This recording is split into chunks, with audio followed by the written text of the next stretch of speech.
Crazy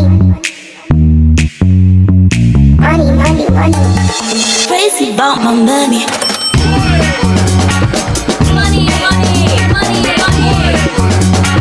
Crazy about my money.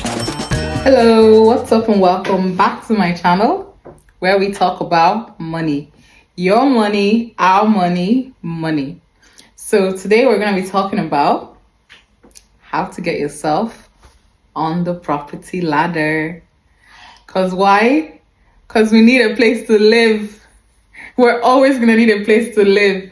So securing that permanent abode is one of the key steps in building your financial wealth.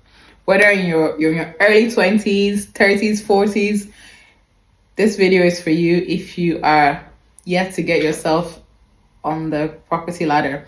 I think buying a house is a good investment strategy. I know there are mixed opinions about this.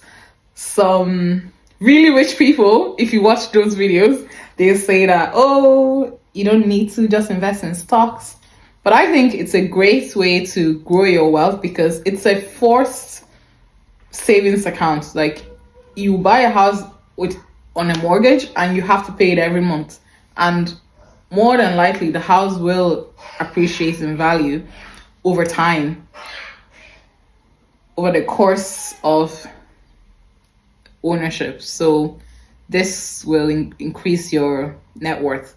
So steps to buying a home, whether you're in Ireland, UK, Canada, Australia, the steps are similar. So you need to save a deposit. So get yourself the highest paying job in your field that you can to get this done quickly.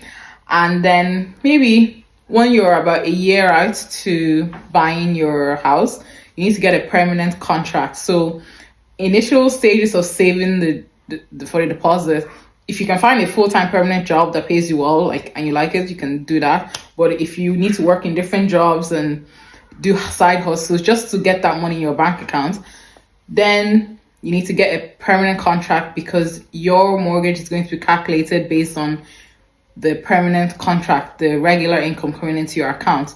And for where I know of, for in Ireland, the bank calculates 4 times that permanent income.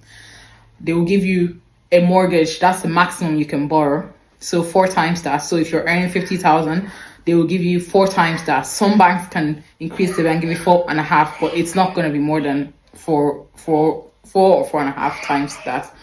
That will be the maximum that you can borrow.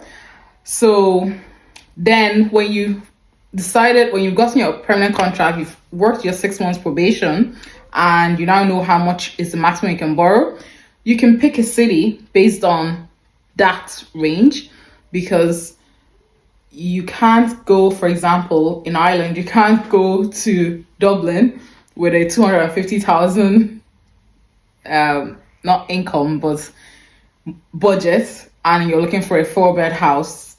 The banks or the sellers are going to laugh at you and send you back to the countryside because that's where you can afford. So you have to pick a city that is within your budget. And I would recommend, if you have a bigger budget, don't spend the full budget that the bank gives you, because they give you what the maximum you can borrow. But usually if you borrow up to that maximum, you might end up stressed if something happens in your life, like you go on maternity leave, something changes in your life, that job, the hours reduce, things changes.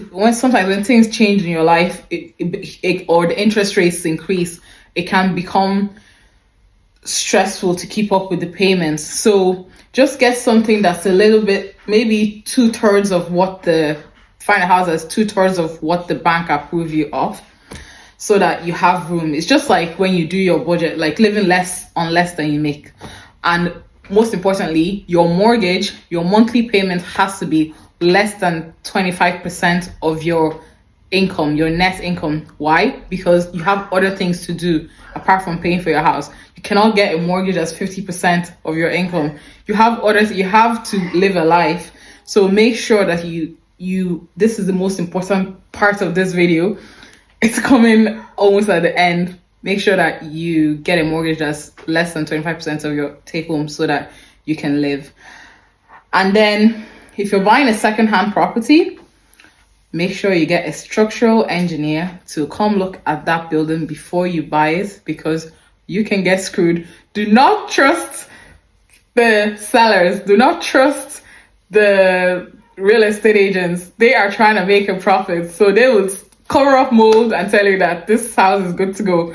So just get a structure. Now, most real estate agents are honest. I'm not saying anything.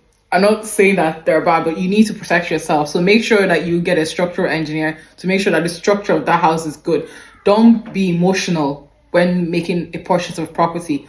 There's too many thousands of your money that's going to be wasted if you do not slow down and take it easy and follow the right steps. So if you're buying a second-hand property, make sure you get a structural engineer to make sure that the house is sturdy.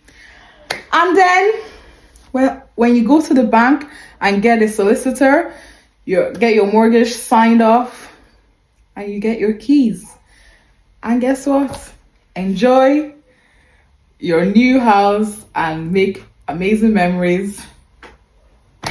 I hope you found this video useful, and I'll see you on my next video. Thanks for watching. Bye. Crazy about my money.